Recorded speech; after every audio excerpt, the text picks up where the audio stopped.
man, we're gonna have some fun tonight, man. They know me. I rehearsed with them for about 15 minutes, and I told them to expect the unexpected, because I don't really know what's gonna happen, but that's what creativity is about. I would go.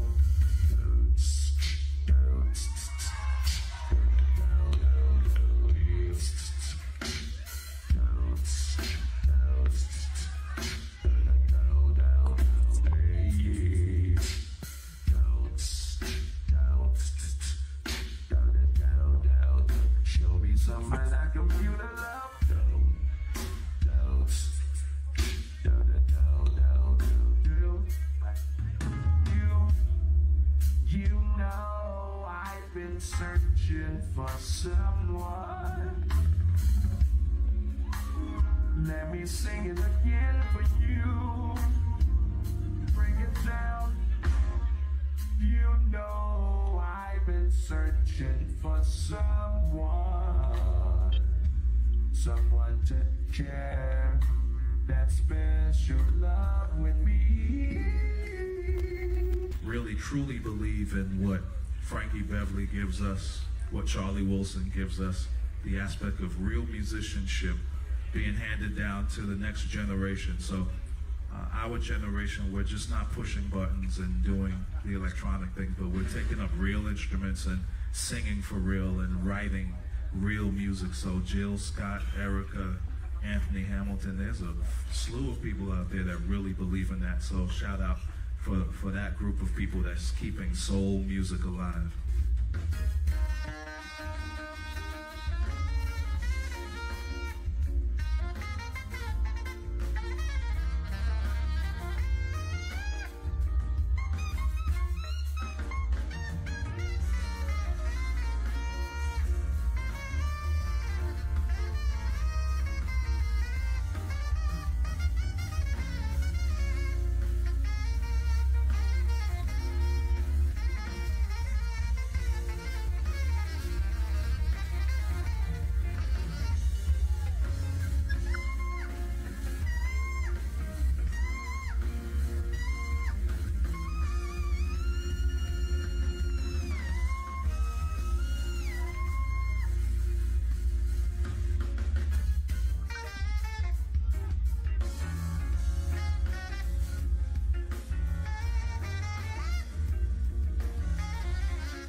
hold it down, and why not? Fresh pair of Silver J's on my feet because they make them so hot. Now whether you're on a waterbed or you're sleeping on the cot, music is a universal language, man, that's all I got. And I come with live music and that positiveness. I got the pedal to the floor and ain't no stopping on this. So all you haters out there with a head full of steam, please, I'll show you mad love and spread it back on you just like cream cheese.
Bom dia, bom dia, bom dia. Começa o programa Conversas e Estilos com a locutora Fernanda de Paula, que está aqui, toda linda. Tudo bem com você, Fernanda? Bom dia, Rick. Bom dia, meus amigos. Bom dia, minhas amigas. Bom dia a você, meu ouvinte querido, que é com o nosso programa todos os sábados aqui a partir das 11 horas na Rádio Boa Música FM, programa Conversas e Estilo. Bom dia a todos vocês e muito obrigado por estarem aqui acompanhando mais uma edição do Conversas e Estilos. Hoje nós vamos falar de um assunto bastante difícil, né? Difícil para todos nós, né? Nós vamos falar sobre os casos de violência contra a mulher, né? Então nós estamos passando por um período bastante difícil, um período de isolamento social, aonde esses indicadores eles têm tido um aumento bastante alarmante. E para falar sobre esse tema, ninguém melhor do que uma pessoa que tenha pleno conhecimento, que está completamente submersa nesse universo feminino e que lida e trata dessas questões no seu dia a dia. Temos aqui hoje a doutora Cláudia Patrícia Luna. Doutora Cláudia é presidente da Comissão da Mulher na OAB e a doutora Cláudia ela é também especialista em direitos humanos sobre as questões das mulheres e é diretora executiva da organização Elas por Elas. Doutora Cláudia Luna, muito obrigada pela sua presença, seja muito bem-vinda. Bom, muito bom dia a todas e todos os ouvintes. Muito obrigada, querida Fernanda de Paula, por essa oportunidade de poder partilhar com vocês alguns dados e alguns saberes a respeito desse tema, que é o tema da violência contra a mulher. E nesse contexto de pandemia, né, de Covid-19, ele ganha um destaque, né? Na realidade, desde 2014, o ex-secretário-geral da Organização das Nações Unidas, Ban Ki-moon, já classificava a violência contra a mulher como uma pandemia. Tamanhos e assustadores eram os índices, eram os números relativos a essa violência e todos os impactos em relação às mulheres. E também a cifra econômica e os impactos em relação à sociedade. Quando nós falamos dessa violência, é preciso que a gente entenda e desmistifique algumas coisas.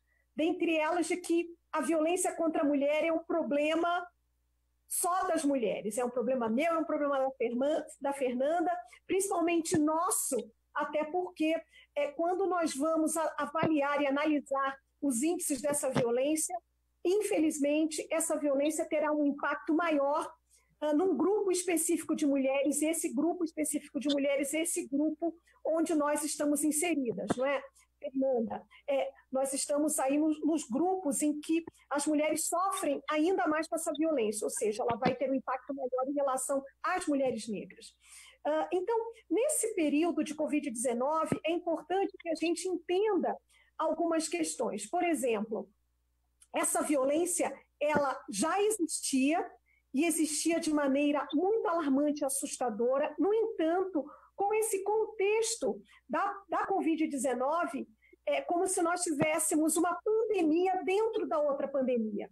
É como se nós tivéssemos levantado, aberto essa caixa de Pandora e esses números de violência tivessem surgido agora, mas não. Eles se agravam ainda mais por conta desse contexto de quarentena e de isolamento social. E quando nós falamos em isolamento social, é importante também a gente desconstruir algumas ideias que são equivocadas. A violência ela se agrava não por conta do isolamento social, a culpa não é do isolamento. O isolamento, na verdade, é um fator que potencializa essa violência, que faz com que ela se agrave ainda mais. Nós temos fatores outros, como, por exemplo, a demanda da crise econômica, que por conta do rebaixamento ou do afastamento do emprego, ou ainda das demissões por conta desse contexto dessa pandemia, vão fazer com que, em casa, essas relações em que há uma convivência mais estreita da vítima com o agressor, não é, dessa mulher em situação de violência com seu agressor, se potencialize ainda mais, se agrave. Outra situação também é a questão do controle da vítima, não é? Essa mulher que antes saía para trabalhar, ou se esse parceiro saía para trabalhar, hoje isso não vai acontecer e ele vai conseguir controlá-la ainda mais. E é importante que a gente faça uma leitura a partir do significado desse isolamento. Esse isolamento para a mulher é um isolamento mesmo, não é apenas um isolamento geográfico, é um isolamento que pode ser entendido, que pode ser traduzido como a perda ou a ruptura de todos os seus vínculos com o mundo externo. E nessa situação de violência, considerando que todas e todos nós precisamos, por conta dessa demanda, pelo cuidado à saúde, de nos distanciarmos do contato com o público, por certo que esses números eles vão aumentar muito, mas infelizmente, como nós temos aí um contexto em que o sistema de justiça como um todo, ele está com os prazos suspensos, né? esses números serão subnotificados, ou seja, nós teremos uma cifra oculta de todas essas demandas, de todos esses casos de violência que vêm acontecendo. E a gente precisa entender um pouco como isso vai funcionar, né? E desmistificar algumas questões que, porventura, não estejam sendo colocadas como deveriam ser. Tá certo. A senhora, posso chamar de você? Você considera que os dados de violência contra a mulher são a evidência da desigualdade de gênero no Brasil? Sim, não apenas a evidência da desigualdade de gênero, mas a desigualdade de gênero e raça no Brasil, né? Por quê? Quando nós nos deparamos e fazemos a leitura desses dados, quando nós avaliamos esses dados numa perspectiva de gênero, por certo, essa violência ela vai impactar a todas as mulheres. Agora, quando eu faço uma leitura agregando ao componente de gênero o componente racial, nós podemos dizer que essa violência ela vai impactar muito mais grupos específicos de mulheres, em especial as mulheres negras, de maneiras diferentes, até porque nós precisamos entender o nosso contexto histórico, não é? O legado da escravidão e todas as sequelas advindas desse legado que ainda se perpetuam na sociedade contemporânea são um fator de vulnerabilidade social e ainda de agravamento dessa violência e de sua incidência em relação às mulheres negras. Tá certo. Isso é muito sério, né? Muito sério. A questão da violência, né? Muitas pessoas não compreendem que a violência contra a mulher ela se dá através de estágios, né? Então,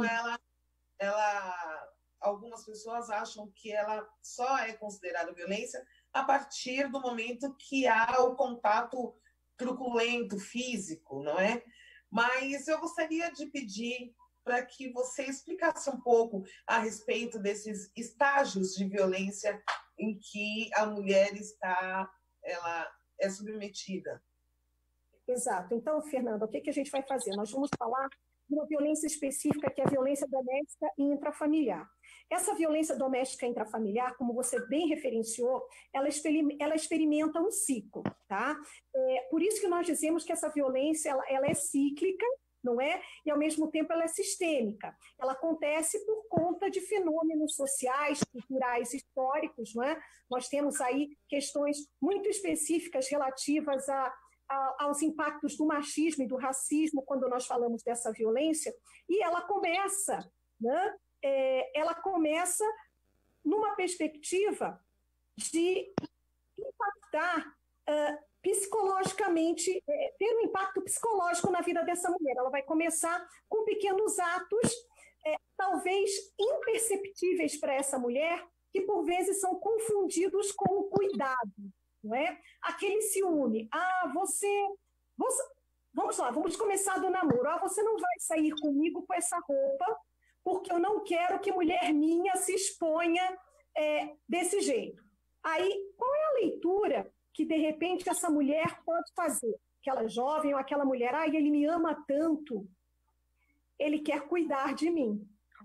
E depois, essa violência ela vai crescendo a ponto de ele querer isolar esta mulher do contato com seus círculos sociais, sua família, seus amigos, enfim, dos lugares que ela frequenta, né?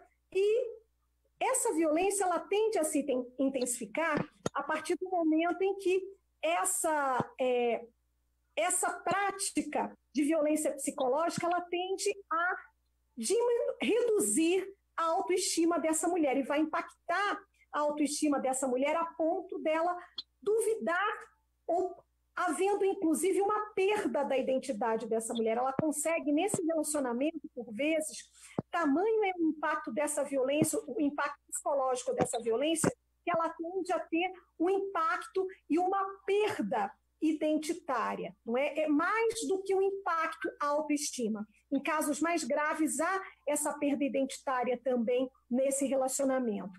até chegar, não é, aos xingamentos, não é, às humilhações constantes e até chegar a um determinado ponto que pode vir a ser a agressão física, não é, que a gente diz aí que é o ápice desse ciclo, né? Ele começa com a fase de tensão, né? A fase de tensão vai até a esse ápice e depois ele vai de novo àquela fase da lua de mel, em que depois que ele agride, que ele xinga, que há esse rompante da violência, não é? Há o período em que essa pessoa que causou a violência na sua parceira, ele pede desculpas, ele quer presentear, ele tem uma atitude de redenção, ele quer se redimir daquela violência. E aí isso se torna um ciclo, porque esse ciclo ele tende a ter um contexto de repetição, não é? Por isso que a gente fala que é um ciclo. E é importante que nós, enquanto mulheres, possamos identificar os sinais dessa violência e os indícios dessa violência. Porque há uma cultura, digamos assim, há um mito de associar esse tipo de violência apenas à violência física, como você bem colocou no começo. As agressões, os chutes, os empurrões, os tapas na cara, e não. A gente precisa também dar valor e dar uma visibilidade maior a uma violência que é tão grave quanto que é a violência psicológica. E, para além disso, existem outras formas de violência, não é? E essa violência sobre a qual nós estamos falando é a tal violência doméstica intrafamiliar, que é regulada pela Lei Maria da Penha. Existem outras formas de violência que ainda é conhecida para as mulheres. Deixa eu dar um exemplo. Muitas mulheres que estão no relacionamento estável ou têm os seus parceiros, ou parceiros também, elas acham que é normal, natural, por exemplo, terem o seu relacionamento sexual ainda que elas não desejem. Né? E aí a gente vai pensar numa outra forma de violência, que é a violência sexual dentro desses contextos de relacionamentos estáveis, que configura o que a gente chama de estupro marital. Às vezes, nós temos mulheres que estão em período de... logo depois que tiveram dieta, não é, o resguardo no período pós-parto, que mulheres que estão com problemas de saúde, que estão menstruadas ou que não querem manter um relacionamento sexual, e aquele parceiro o faz ainda que seja contra a vontade daquela mulher. E, por vezes, aquela mulher ela não consegue identificar que isso é uma violência. E isso é uma violência dentro do contexto do relacionamento. A gente chama de estupro marital. E essa violência, ela esteve por muitos anos, até há pouco tempo, essa violência ela não era identificada como tal pelos nossos tribunais brasileiros.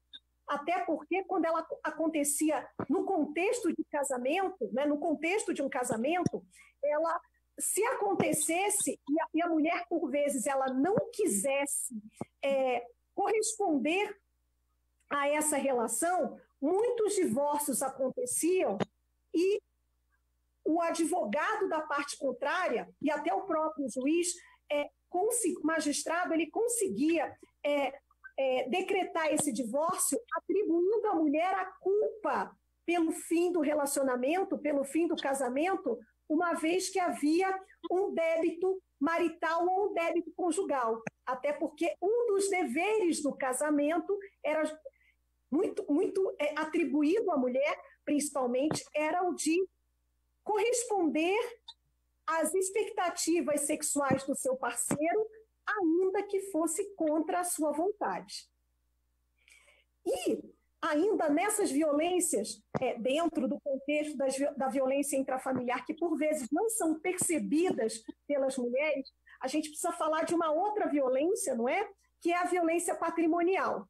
Aí o pessoal, a violência patrimonial, mas a mulher não tem patrimônio, ou a violência econômica. Por exemplo, o maior patrimônio que uma mulher tem é a sua dignidade. E, por vezes, essa dignidade está ligada à sua autonomia financeira também.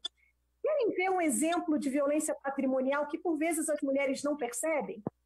Ela tem o seu cartão de benefício do INSS, o seu cartão do família, ou o seu cartão de crédito, ou os seus cartões, ou o seu salário, que é totalmente controlado pelo seu parceiro. Ela não tem nem acesso. E aí, qual é a sutil desculpa? Ah, mas o meu marido, ou o meu namorado, ou o meu parceiro, ou a minha esposa, ou a minha namorada controla porque eu sou uma pessoa que gasta demais. E por vezes não é um controle mesmo. Entendi. Isso é muito sério. Né? Nossa. Então, a gente precisa avaliar todos esses cenários para que a gente possa compreender o quanto esse fenômeno da violência ele nos impacta.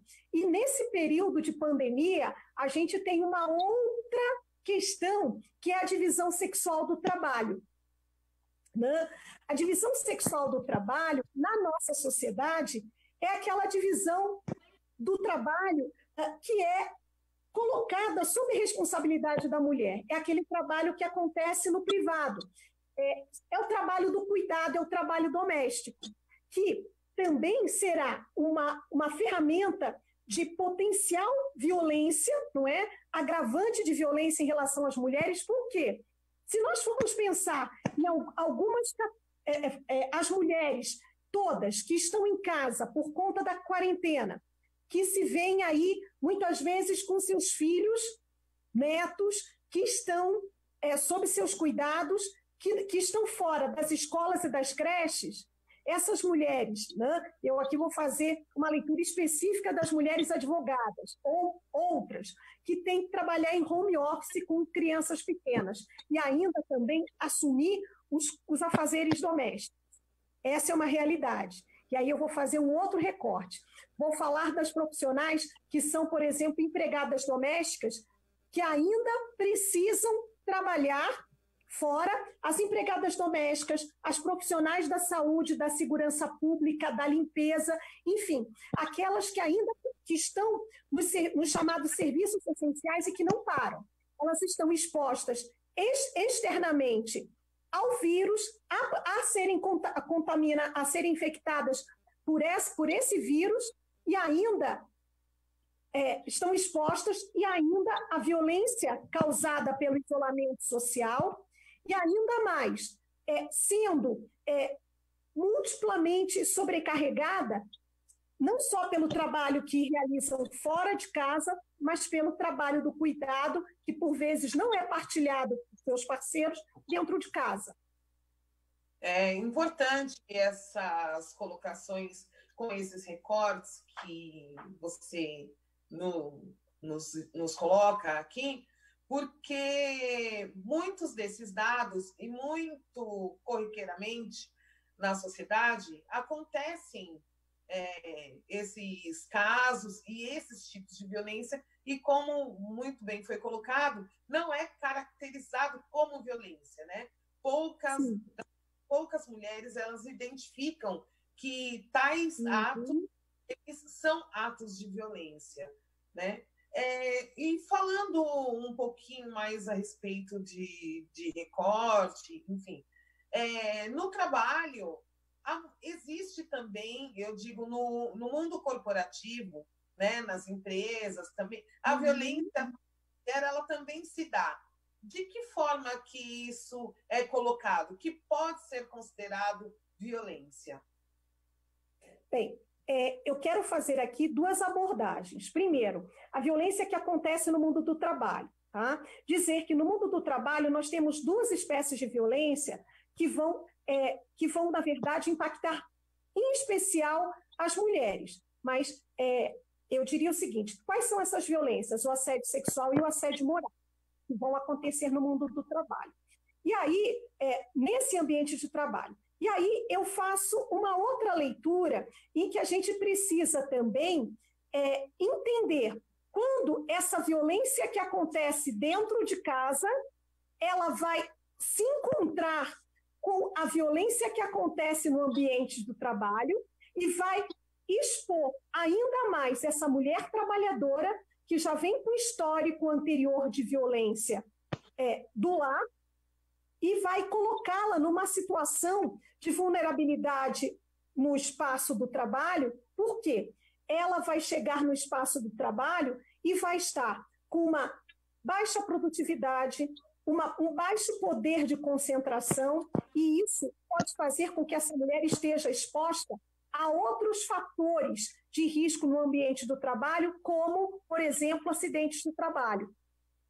Existe uma pesquisa que foi desenvolvida pela Universidade Federal do Ceará, que fazia essa intersecção, essa análise interseccional da violência no mundo do trabalho com a violência que acontece no ambiente do lar. Então, é importante, quando nós realizemos essas análises, que a gente sempre possa considerar todos os cenários. Por isso que é imprescindível nós termos essa mirada, essa perspectiva de gênero, sempre observando componentes outros, como a questão racial, a questão da diversidade sexual, não é? A questão de classe, a questão da geolocalidade. Então, por exemplo, um cenário que a gente ainda não considerou. Vejam, por conta desse cenário de pandemia de Covid-19, nós estamos experimentando uma outra realidade.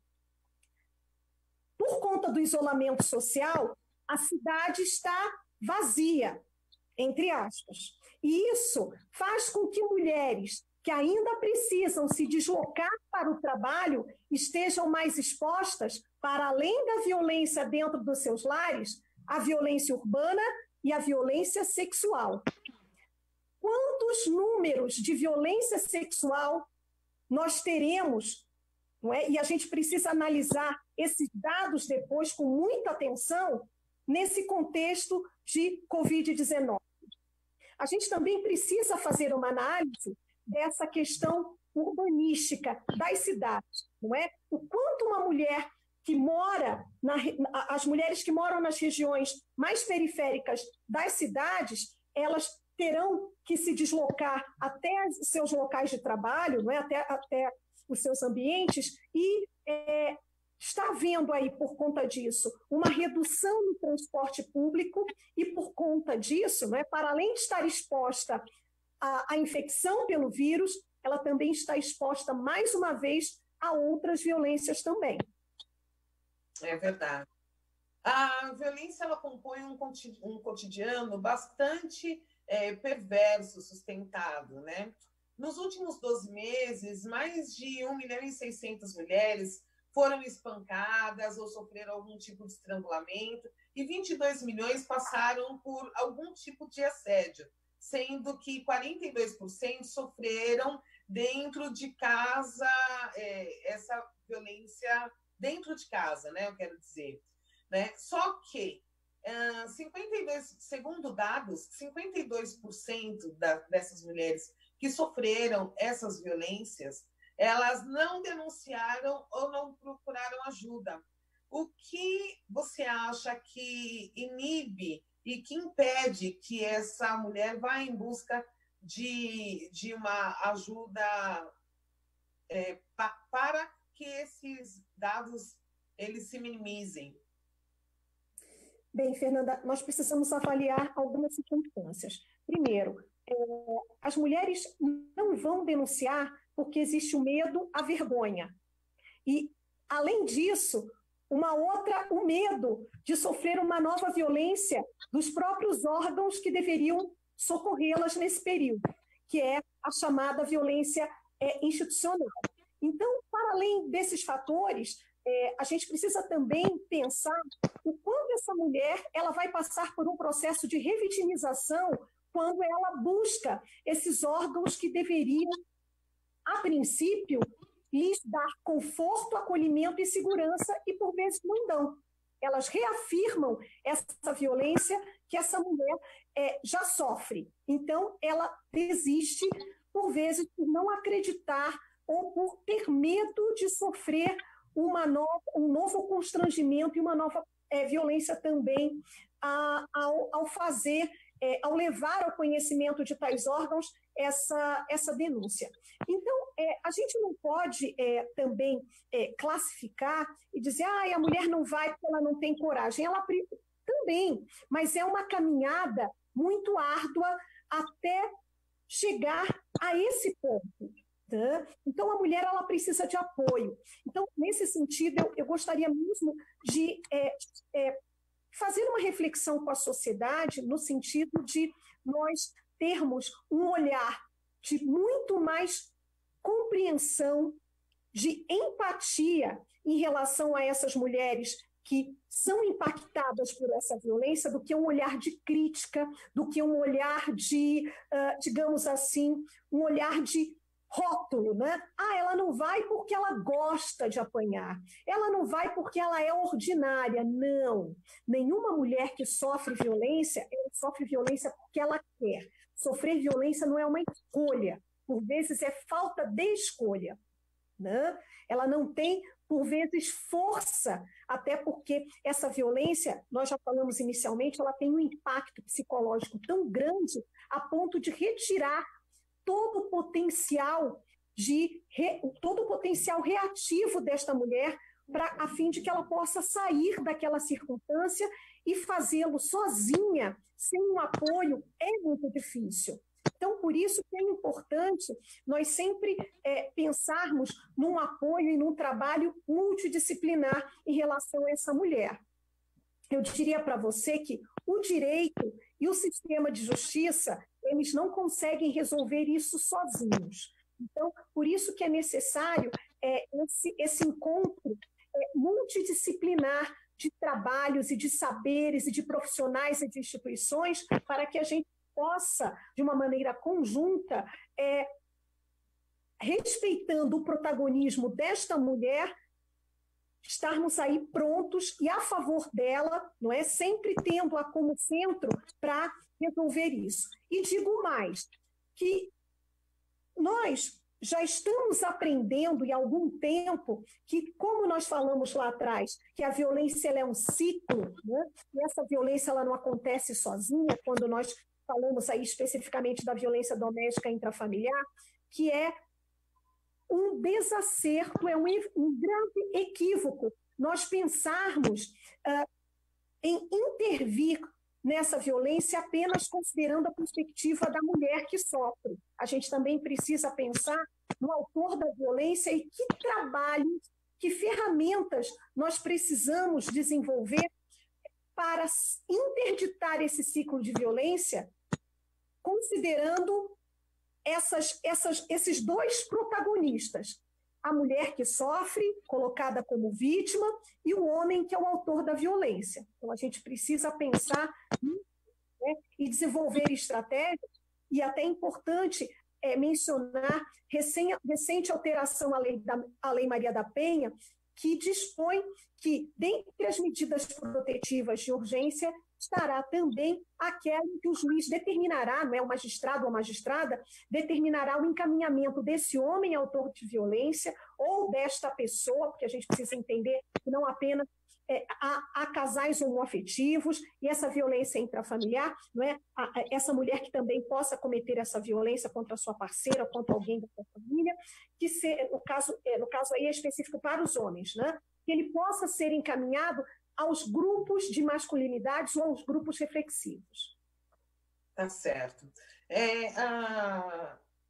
Hoje em dia, em se tratando de gênero, nós temos várias vertentes. Essa violência, ela se dá acontece contra uma mulher trans, de que forma que o sistema judiciário encara esse tipo de violência? Ela é classificado como a violência de uma mulher, considerando que uma mulher trans socialmente é uma mulher, mas dentro do judiciário Como que isso é visto? Veja, nós já temos algumas decisões que entendem que essa violência que é tratada, que é disciplinada pela Lei Maria da Penha, quando acontece no contexto de um relacionamento, né, contra essa mulher trans, é considerado também essa mulher transexual, essa travesti, ou essa mulher ela é considerada vítima pela Lei Maria da Penha. Entretanto, nós precisamos avaliar o seguinte, que nós ainda temos, né, até como um reflexo de uma sociedade que ainda tem alguns obstáculos a serem superados, e esse sistema de justiça, não é, ele também reflete a lógica, por vezes, discriminatória da sociedade.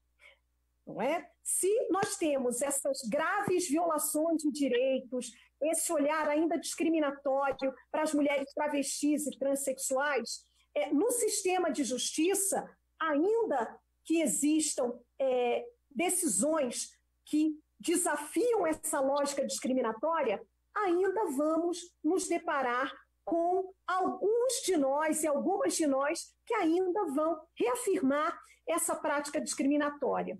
Mas é importante que esse passo no sentido de considerar e de, inclusive, incluir dentre as violências de gênero aquelas que acometem as mulheres travestis e trans, porque são mulheres. E aí a gente precisa fazer também uma análise em relação aos feminicídios.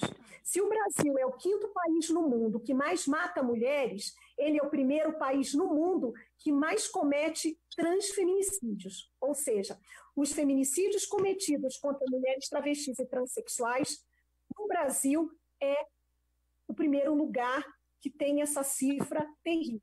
Então, eu não preciso, a partir desses dados, fazer maiores considerações, uma vez que os dados são alarmantes e eles refletem ainda a lógica de misoginia, não é? A lógica do ódio a todas as mulheres, em especial a grupos específicos de mulheres.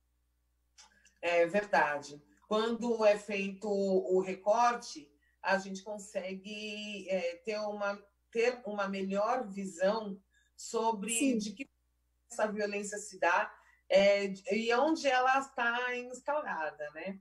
No campo ou nos outros espaços fora dos grandes centros, eu digo,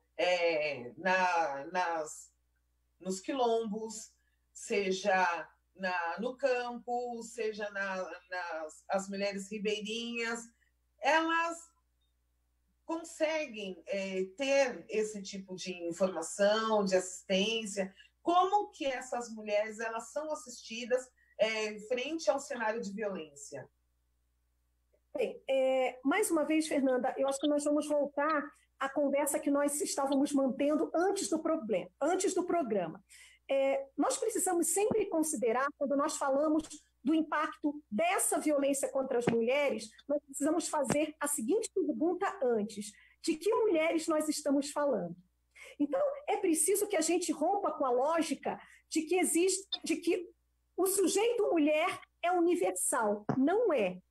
Principalmente quando nós analisamos o impacto e os contextos em que essas mulheres estão inseridas. Eu não posso tratar uma violência que acontece com uma mulher no meio urbano e nem avaliar da mesma maneira que acontece com as mulheres no campo. Por exemplo, eu vou aqui exemplificar. As mulheres que moram na zona rural, muito afastada, elas estão, independente de pandemia, elas já vivem numa situação de isolamento. E elas, quando sofrem violência, elas sofrem essa violência com as próprias ferramentas de trabalho utilizadas no campo. É com a foice, é com a enxada, é com a pá. Ele bate a cabeça da mulher no trator, não é? Ele enterra. Eu já atendi um caso numa comunidade muito afastada, muito no campo, em que ele enterrou a mulher viva, não é? Na plantação, na plantação lá em que eles atuavam, em que eles realizavam a agricultura familiar. E outra, essas mulheres estão, independente de qualquer coisa, numa situação de isolamento, que as propriedades elas são muito distantes uma das outras. E como essa informação ela pode chegar num lugar onde, por vezes, não tem sinal de Wi-Fi? Ela não tem o celular, não é? Eu acho que tanto no campo como na cidade, a primeira ferramenta de contato que esse agressor ele vai destruir, ele vai danificar, é o celular. Porque aí, literalmente, ele vai criar um aspecto de significância do isolamento, que até então ela está em distanciamento. Então, a gente precisa, novamente, fazer uma leitura do significado deste isolamento. Ela estará isolada quando todos os seus vínculos de contato com o mundo externo forem cessados. E aí, como que essa informação, que é importante para que essa mulher ela possa se reconhecer, se aperceber que se encontra num ciclo de violência, ela pode chegar num lugar remoto como esse? Daí, eu conversava na nossa última reunião da Comissão da Mulher Advogada, onde nós temos aí aproximadamente 245 localidades em que a OAB está presente, e nessas localidades, 245 também comissões da mulher advogada, e eu quero mandar um beijo aí para as minhas queridas presidentes e membros da comissão da mulher advogada da OAB, que estão aqui assistindo. Nós conversávamos exatamente isso. Como é que essa informação chega lá? E aí, nós falávamos da força do rádio. O rádio ainda é um meio de comunicação onde que pode capilarizar essas informações e podem fazer com que essa informação chegue ainda a lugares mais remotos.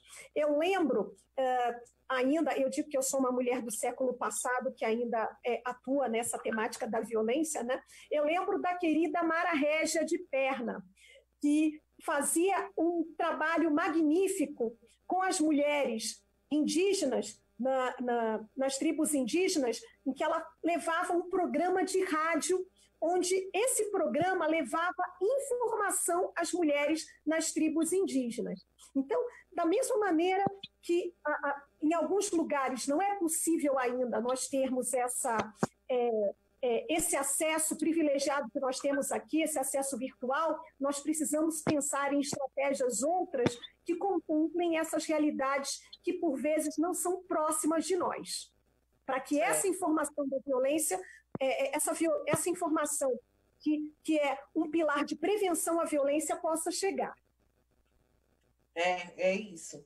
Recentemente, foi fundado aqui na cidade de São Paulo a Casa da Mulher Brasileira, né? A Casa da Mulher, que é um centro onde tem vários atendimentos, né? A mulher que sofre violência, ela é muito bem assistida, muito bem atendida. No entanto, a gente compreende que, fazendo uma análise comparativa, inclusive com as delegacias da mulher, ainda não temos um número suficiente de equipamentos que possa atender às mulheres, tanto na cidade. Eu imagino que no campo ainda seja mais difícil ainda esse acesso, né? Uhum. Quilombos, nas aldeias, entre outros espaços. Né?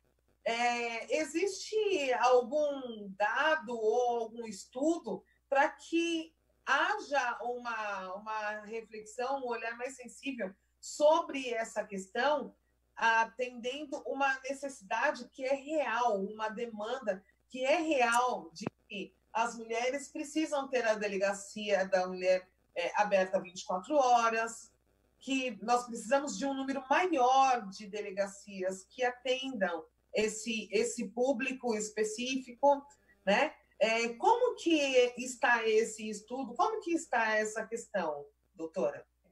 Veja, Fernanda, existem, na verdade, inúmeros estudos que mostram que essa questão de insuficiência ou baixa eficiência de serviços destinados às mulheres em situação de violência, ou seja, que esses serviços cheguem a lugares remotos, nós temos aí déficit de serviços aqui entre nós. Nós temos aqui, olha que nós somos privilegiados, estamos aqui na cidade de São Paulo, onde nós temos aí uma rede de serviços, mas em alguns lugares isso não tem, né? E existem estudos que mostram que esse problema é um problema que vai passar pelo desenho das políticas públicas, e esse desenho de políticas públicas ele precisa sempre ter essa perspectiva de gênero, olhando também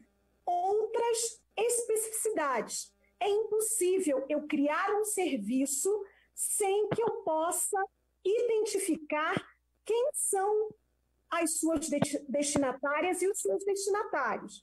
Então, se faz necessário que os gestores públicos, ao desenhar, ao formular as políticas públicas, possam sim e devam ter esse caráter de identificar as especificidades. Por quê? Eu diria que uma política pública, sem que seja desenhada, formulada, implementada para atender a quem precisa, aos grupos específicos, ela é similar eu diria que era uma carta que é encaminhada sem destinatário, porque ela volta. Hoje eu diria que ela é igual a um e-mail, ela volta sem o destinatário, um e-mail que eu mando sem o endereço, ele vai voltar.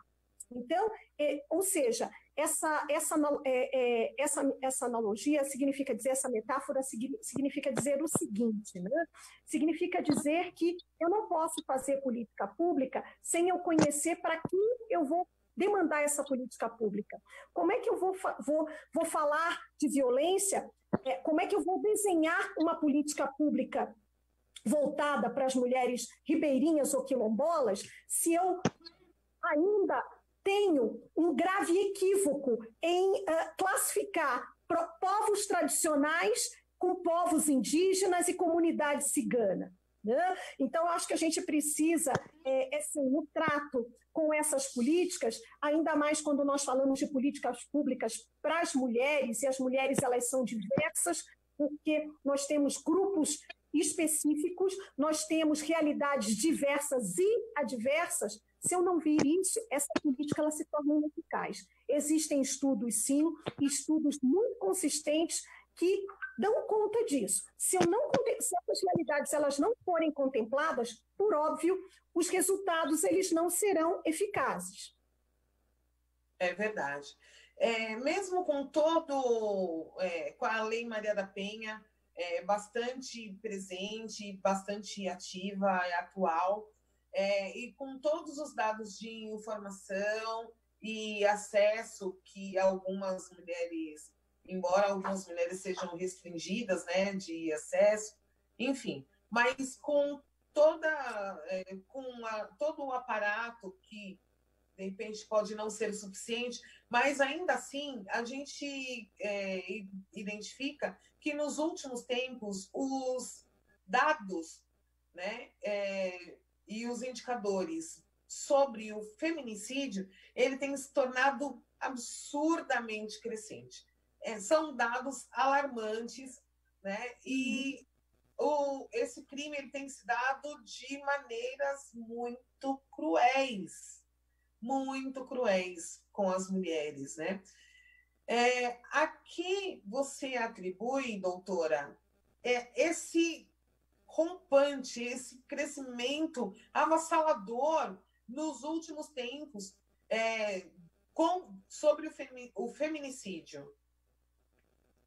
Bem, o que a gente precisa entender? Aí eu vou de novo repetir algo que eu falei no início do programa, não é? Desde 2014, o Ban Ki-moon o ex-secretário da Organização das Nações Unidas, falava que a violência contra a mulher é uma pandemia. Né? E trazendo para o nosso contexto de Covid-19, hoje nós temos a pandemia da pandemia. Foi necessário, né, acontecer, nós nos depararmos com esse contexto para que a gente avaliasse que já existia uma pandemia maior, que é a violência contra a mulher. E esses dados de feminicídio, eles já acontecem e muito, e eles são alarmantes, não por conta da pandemia do coronavírus, não é isso. Eles acontecem por conta de todo um contexto, não é? Nós temos aí 2 pilares que estruturam as nossas relações sociais, não é? Que são o machismo e o racismo. E nós dizemos que essa violência ela é sistêmica porque ela tem como base um sistema que é o sistema patriarcal, onde nós temos um contexto em que os homens eles são criados na lógica ou a partir de um contexto em que há uma lógica naturalizada em que os conflitos se resolvem a partir da violência.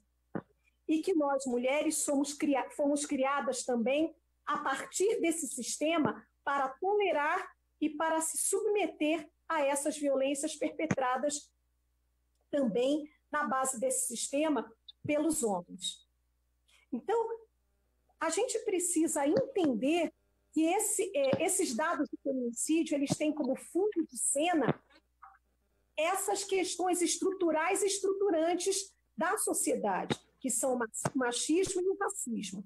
Por isso que os dados demonstram que as mais afetadas por essas violências são as mulheres, e quando eu faço uma análise a partir de um contexto racial, as mulheres são mais afetadas também por conta de toda a significância histórica do contexto da escravidão, que ainda hoje nós temos reflexo. Até porque, se eu for me lembrar de Grada Quilomba diz o seguinte: uma mulher negra sempre se apresentará como uma mulher negra. Uma mulher branca, ela sempre irá dizer, eu sou uma mulher. E o homem branco irá dizer que ele é uma pessoa. Então, nós precisamos pensar que essa violência ela tem um caráter de desumanizar as suas vítimas. Em especial, quando essas vítimas são mulheres que já foram e são ainda historicamente desumanizadas, que são as mulheres negras.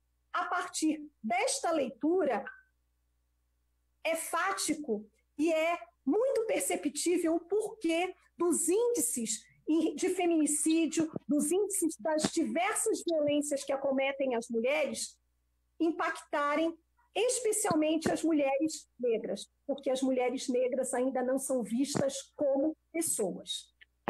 Ainda há aquele conceito delas serem classificadas como coisas, quase como semoventes do período da escravidão. Então, se na perspectiva acadêmica, na perspectiva da segurança pública, na perspectiva de direitos humanos, políticas públicas, nós não nos depararmos com isso a partir dessas análises mais profundas, a gente ainda vai dizer que o feminicídio tem outras causas, não é? Que não todas essas causas, se não nos depararmos com essas análises anteriores e que com certeza devem ser feitas a partir de ciência com evidência, não a partir de perspectivas meramente calcadas em opiniões. É isso. Eu gostaria de aproveitar a oportunidade e pedir para que você falasse um pouco a respeito de uma violência que é pouco citada na sociedade como um todo, mas que ela é absurda também, que é a questão do tráfico de mulheres. Eu gostaria que você, por favor, falasse um pouco mais a respeito dessa questão. Exato. quando nós falamos de violências de gênero, não é? Nós falamos aí de violência institucional, de violência doméstica intrafamiliar, de violência no mundo do trabalho, a gente precisa pensar que o tráfico de pessoas, e aí quando também nós fazemos uma olhada, uma mirada mais específica em relação ao tráfico que vai impactar as mulheres, a gente precisa entender que o tráfico de pessoas, o tráfico de mulheres é uma somatória de todas as violências anteriores que já aconteceram com essa mulher, que a colocam numa situação de extrema vulnerabilidade, onde ela vai sendo reduzida paulatina e drasticamente a uma situação de objeto. Ela vira coisa a ponto de ser traduzida e significada como mercadoria. E aí ela pode ser comercializada. Eu diria que o tráfico de mulheres é toda a prática que tem como objetivo, né, a partir do engano ou de promessas de melhoria de vida, não é? Utilizando a violência, o cárcere privado, de transportar, não é?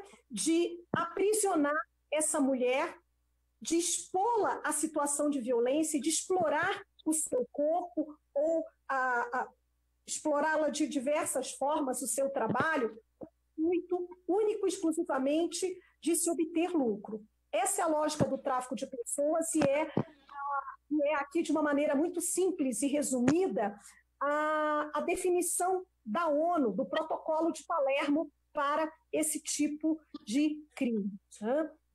Então, o Brasil, ele assina o Protocolo de Palermo, que era, a princípio, a legislação que definia, é uma legislação do Protocolo Adicional da ONU, né? Das Nações Unidas sobre o tráfico em 2001, né? 2003, e passa a assinar e passa a subscrever, né? A ser signatário do Protocolo de Palermo em 2004. E, a partir daí, o Brasil desenvolve uma série de políticas públicas de enfrentamento ao tráfico de pessoas, com a criação também de, além da política pública, dos chamados núcleos de enfrentamento ao tráfico de pessoas. É importante que a gente lembre que a face mais visível do tráfico de pessoas é o tráfico de mulheres. E aí, todas as vezes que falam do tráfico de mulheres, o que a sociedade lembra é da novela Salve Jorge, que de uma maneira muito romantizada, né, mostrou lá a personagem morena sendo traficada para a Turquia, a personagem da Carolina Dickmann também sendo traficada e vítima de tráfico sexual e morta. Então, essa é uma das faces do tráfico de mulheres, que é o tráfico para fins de exploração sexual, né, ou prostituição forçada. E é importante, quando nós falamos de tráfico de mulheres, também os dados não serão diferentes. Né? Dentre as mulheres vítimas de tráfico para fins de exploração sexual, 89,7% são mulheres negras e jovens, cuja faixa etária varia dos 15 aos 35 anos. Tá? E nós precisamos também pensar que esse tráfico de pessoas ele vai impactar mais as mulheres, ou seja, quanto maior nós tivermos um cenário de maior vulnerabilidade social e econômica, mais ainda nós teremos clientela vasta e farta para o tráfico de pessoas. O que nos preocupava há muito pouco tempo, antes desse cenário de coronavírus, era a crise humanitária na Venezuela, que agravou e muito o tráfico de pessoas na região norte, em especial no estado de Roraima, né? Para onde estão concentrados o maior número de venezuelanos.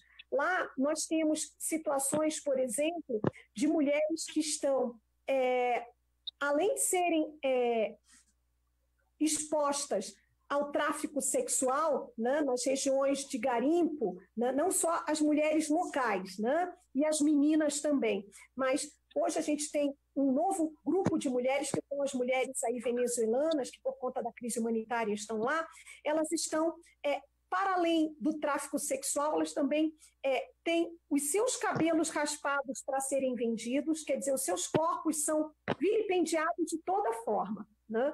Então, a gente precisa entender o quanto a ausência de políticas públicas e o quanto vários contextos de violência expõem essas mulheres ao tráfico de pessoas, né?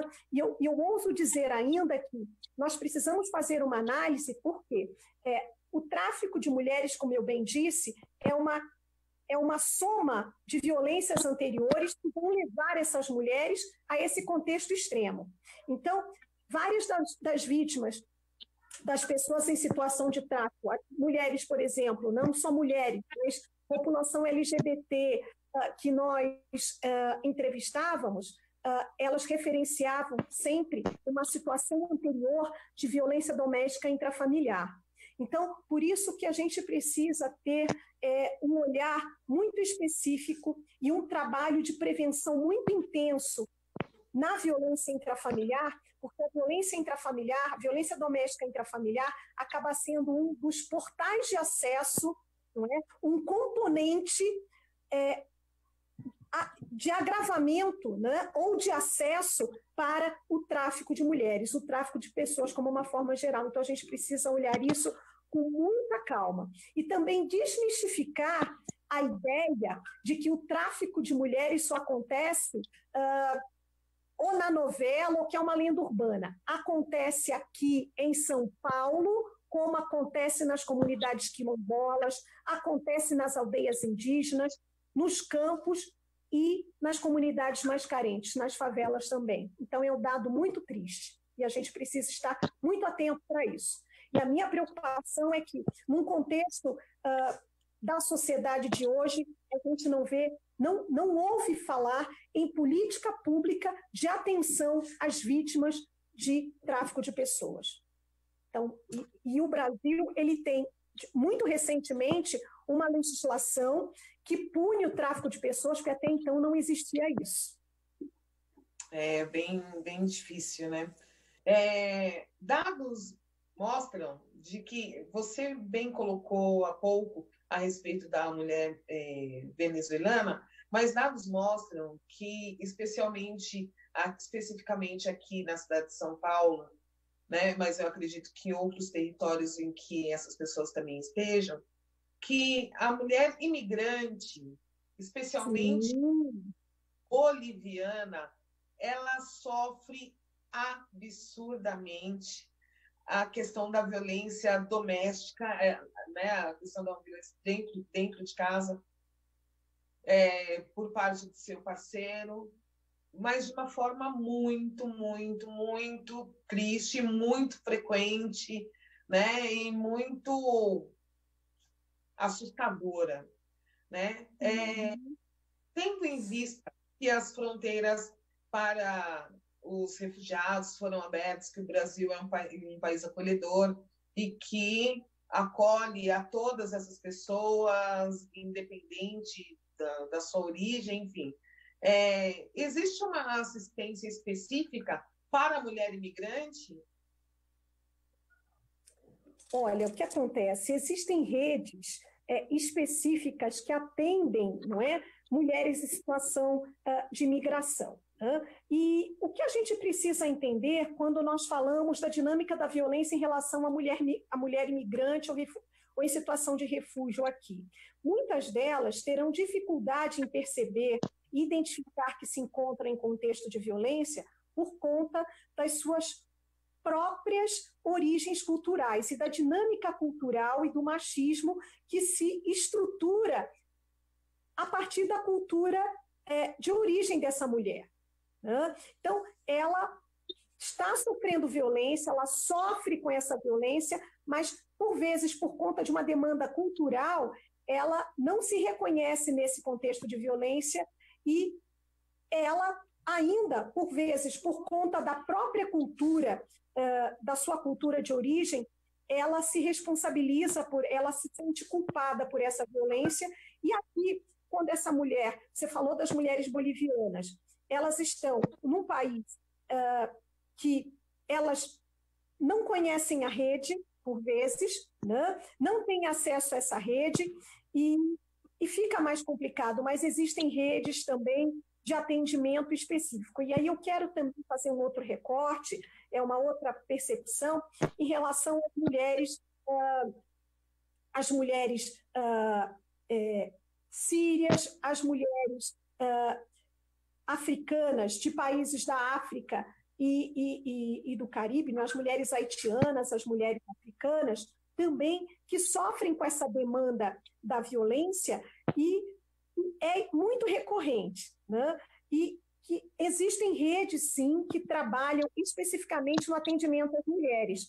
E eu posso citar aqui algumas redes que são capitaneadas por colegas maravilhosas que atendem mulheres bolivianas, como, por exemplo, a doutora Ruth Camacho, que é membro da nossa comissão também, a doutora Cleide Aparecida, que atende mulheres africanas, né, em situação de migração e refúgio. Enfim, são várias redes que atendem essas mulheres, porque essas mulheres elas vão ter ainda um outro complicador, que é a língua, a barreira do idioma, porque elas vão chegar na delegacia sem tradutor, né?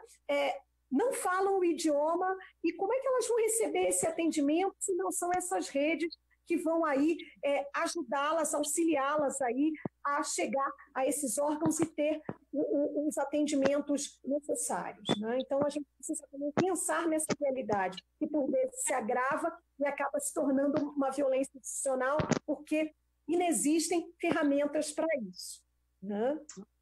É isso.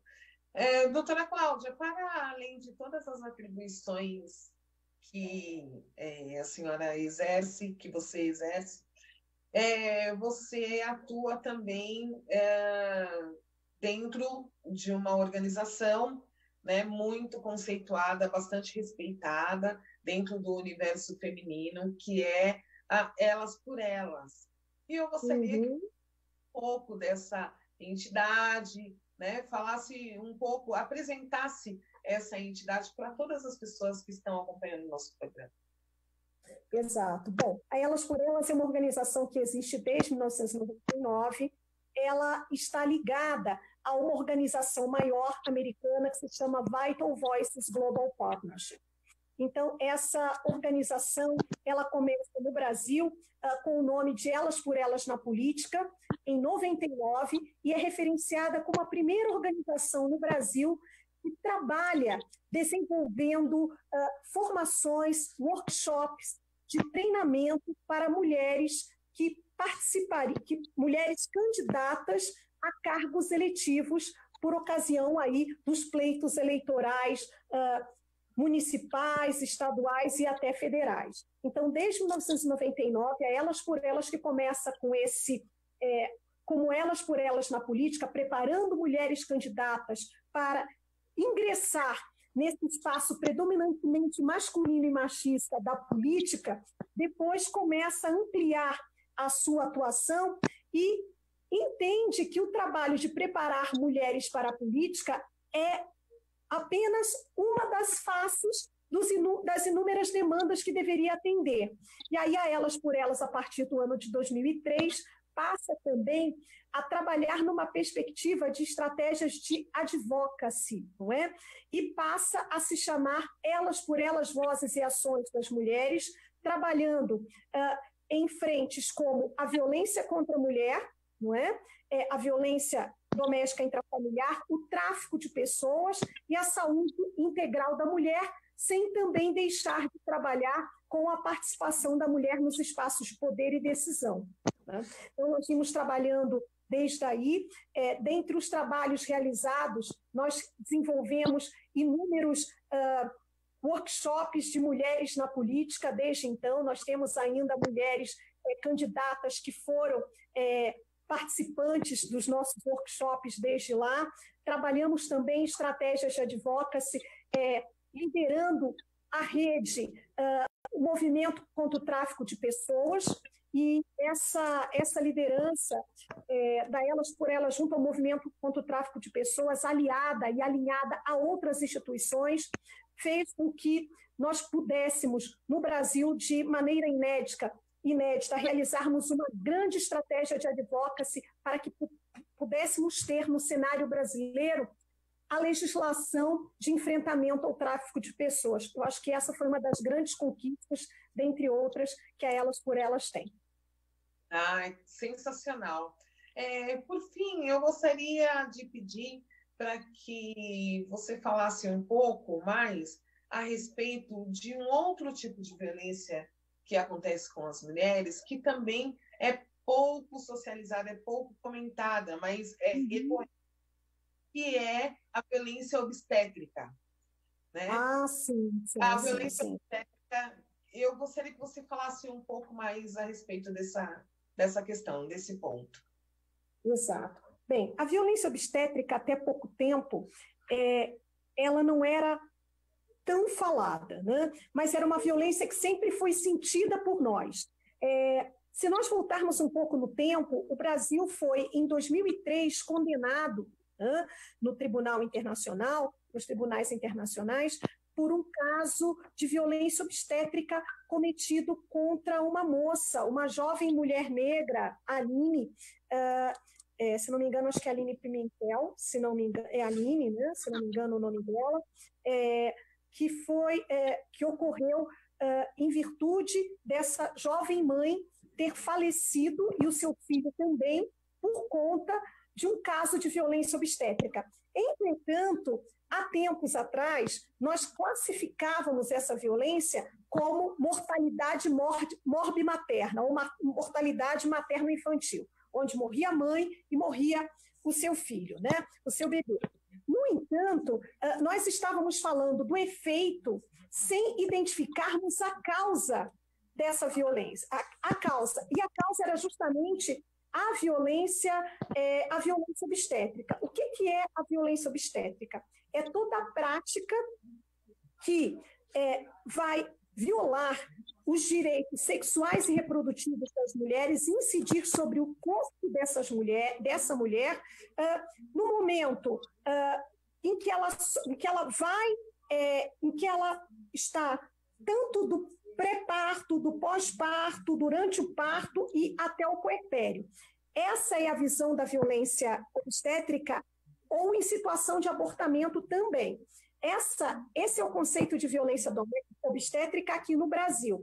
Em países como o Uruguai, por exemplo, a gente tem o conceito de violência obstétrica ampliado quando, por exemplo,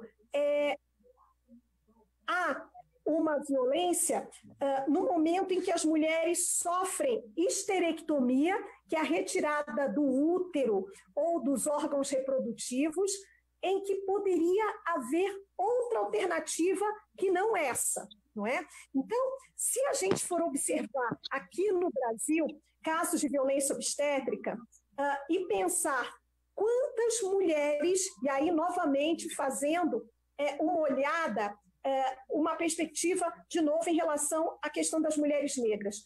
Quantas mulheres negras nós conhecemos na faixa dos 30, 50 anos que não têm útero e nem ovário porque foram esterectomizadas? Olha que coisa séria isso, né? Então, quantas de nós já não passamos por isso e só reconhecemos essa violência obstétrica quando nós exemplificamos aquele caso de que você está para dar à luz para ganhar o seu filho e a equipe de enfermagem, a equipe médica diz, olha, fala baixinho, se gritar, não é? Você gritou para gritar, para fazer, você gritou, mas aqui você tem que ficar quietinha, porque senão eu não te dou anestesia, não é? Ou então vai ficar sozinha. Ou então, aquela prática de que as mulheres vão, né? Principalmente as mulheres periféricas, fazem a peregrinação por horas em várias maternidades e quando chegam para ganhar o seu filho, já passou tanto tempo que a criança ela tem complicações no parto e a criança morre ou se sobrevive, tem sequelas neurológicas que são muito sérias, né? Grandes problemas. Então, a gente pode ter um olhar muito atento em relação a isso e dizer que é uma grave preocupação e nós precisamos reconhecer cada vez mais, e essa violência ela traz um dado muito importante, que ela mostra quem comete essa violência, né? Nós temos aí, a violência obstétrica ela pode ser caracterizada como uma violência institucional também, e ao mesmo tempo como uma violência de Estado. E aí eu faço uma abordagem em relação a essa violência, pensando nos feminicídios. O feminicídio é um crime que é a morte de mulheres por se estar numa condição de mulher, ok? E eu poderia estender esse entendimento, essa análise do feminicídio em decorrência de violência obstétrica também. A mulher não morre porque é mulher, então, logo, se as mortes decorrentes de violência obstétrica fossem consideradas como feminicídios, essa cifra oculta do feminicídio com certeza iria aumentar muito mais. É verdade, é verdade. Doutora Rick, tem alguma pergunta? Olá, não, pergunta não tem não. Só abraços, beijos, o pessoal tá mandando um coraçãozinho, estão agradecendo o tema, mas perguntas não tem nenhuma. Ótimo, então. Doutora Cláudia, eu quero então aproveitar aqui para agradecer mais uma vez pela sua disponibilidade, por atender ao nosso pedido num momento tão específico que nós estamos vivendo, né? Agradecer por trazer para nós todas as informações e nos colocar nesse universo, né? Através da sua expertise, do seu conhecimento, trazer todo esse carinho, né, que você e a dedicação que você tem tratado esse tema ao longo de todos os anos, né? São anos de estudos e de atuação dentro do universo feminino, aplicado através das questões legais, né? E, assim, é gratificante demais poder ter você aqui conosco. Muitíssimo obrigada por você ter vindo, por você estar conosco nesse momento, né? Eu gostaria que você fizesse, então, as suas considerações, né? E queria aproveitar para convidar você para que possa estar conosco num outro momento, de uma forma presencial, porque eu tenho certeza de que muitas outras mulheres que estão acompanhando o nosso programa, seja à distância ou não, elas, pontualmente, eu quero dizer, porque à distância todos nós estamos, né? Mas tem uma série de dúvidas, né? E tudo que você nos colocou foi de pleno e tamanho conhecimento, tamanho valor, né? Então, já quero deixar aqui, então, o convite para que você possa estar conosco num outro momento. Lembrando sempre a todos vocês que o programa Conversas e Estilos é uma iniciativa da UNEGRO, União de Negras e Negros pela Igualdade, né? Entidade essa no qual tem caráter de trazer, através deste canal de comunicação, todo o nosso o acesso e o conhecimento às questões, a todas as questões ligadas, inclusive às questões raciais. Certo. Bom, eu quero agradecer imensamente a oportunidade, Fernanda, dizer que esse reencontro nosso é maravilhoso, até porque nós nos conhecemos aí de longa data, de longa caminhada, dizer também que a atuação junto a Elas por Elas nos concede, né, nos concedeu ao longo de todo esse tempo a oportunidade de dialogarmos com os mais diversos setores e instituições, tanto nacional como internacionalmente, e que agora eu posso e tenho oportunidade, enquanto a primeira mulher negra a presidir a Comissão da Mulher Advogada na seccional da UAB, de trazer essa expertise, esse conhecimento para agregar aos trabalhos da nossa entidade. E que a gente possa, dentro da UAB, através da comissão, realizarmos cada vez mais esses diálogos com a sociedade civil de uma forma geral, não só dentro, mas também fora, e que nós possamos fazer isso com a Unegro e com todas as demais entidades com a qual nós possamos nos irmanar, não é? A UAB, ela tem esse papel de dialogar com a sociedade civil, está aberta para isso, além do seu papel institucional voltado para a advocacia, e aqui em especial para as mulheres advogadas. É importante que a gente tenha aí a consciência desse papel institucional, e nós estamos aqui, em especial aqui a Comissão da Mulher Advogada, nesse momento crucial, dialogando e pensando ferramentas e estratégias de prevenção, de informação e de atuação da advocacia voltada agora nesse período essencial, que é a nossa preocupação, voltada à violência contra a mulher. Eu acho que a gente não pode perder esse norte, sobretudo nós precisamos pensar no pós-Covid-19, e se esses números já são pandêmicos, dentro desse contexto de pandemia, eu imagino o que vai ser depois. Então, com certeza, a advocacia deve estar preparada, não é? Devidamente instrumentalizada para atuar também neste campo, que é o campo de atendimento às vítimas, às mulheres em situação de violência doméstica e familiar, e também aos agressores, né? Então, eu quero sempre pensar e agradecer a você pelo espaço, dizendo que esse programa ele traz uma grande ferramenta nesse contexto de Covid-19, que é a ferramenta da informação.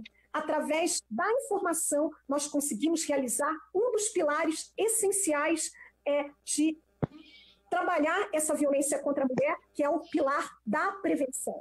Então, lembrar que a violência contra a mulher não é um problema meu, não é um problema seu, é um problema nosso.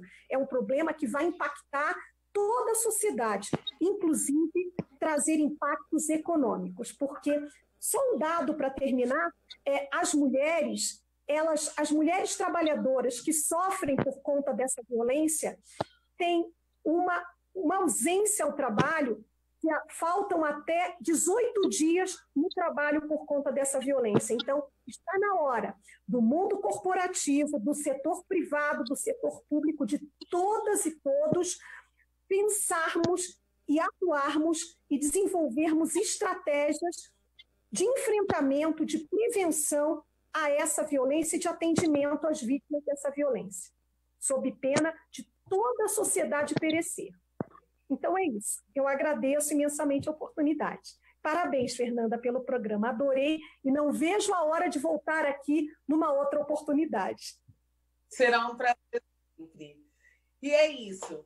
Eu quero, então, agradecer meus amigos, ouvintes, e agradecer a todos aqueles que acompanham o nosso programa todos os sábados, e dizer que no sábado que vem nós traremos mais informações para vocês. E se puder, fique em casa. Muito obrigada. Tchau, tchau. Com certeza. Um abraço, muito obrigada. E um beijo aí a todas as minhas queridas colegas advogadas, as conselheiras da UAB, todas as queridas e queridos também, os colegas de conselho, todos os colegas que também tiveram a oportunidade de assistir aqui o nosso diálogo. Um grande beijo e até a próxima. Obrigada, Fernanda.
have some fun tonight, man.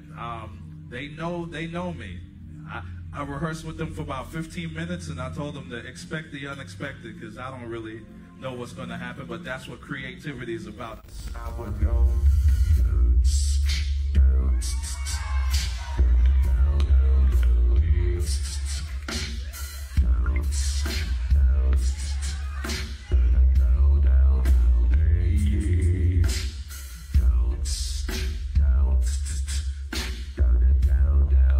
Show me some of that computer love.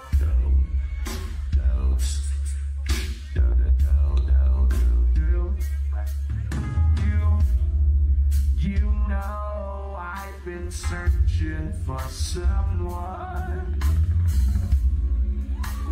Let me sing it again for you. Bring it down. You know I've been searching for someone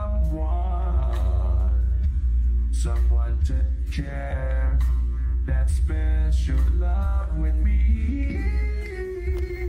Really, truly believe in what Frankie Beverly gives us, what Charlie Wilson gives us, the aspect of real musicianship being handed down to the next generation. So our generation, we're just not pushing buttons and doing the electronic thing, but we're taking up real instruments and singing for real and writing real music. So Jill Scott, Erica, Anthony Hamilton, there's a slew of people out there that really believe in that. So shout out for that group of people that's keeping soul music alive.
down, and why not? Fresh pair of Silver J's on my feet because they make them so hot. Now whether you're on the waterbed or you're sleeping on the cot, music is a universal language, man, that's all I got. And I come with live music and that positiveness. I got the pedal to the floor and ain't no stopping on this. So all you haters out there with a head full of steam, please, I'll show you mad love and spread it back on you just like cream cheese.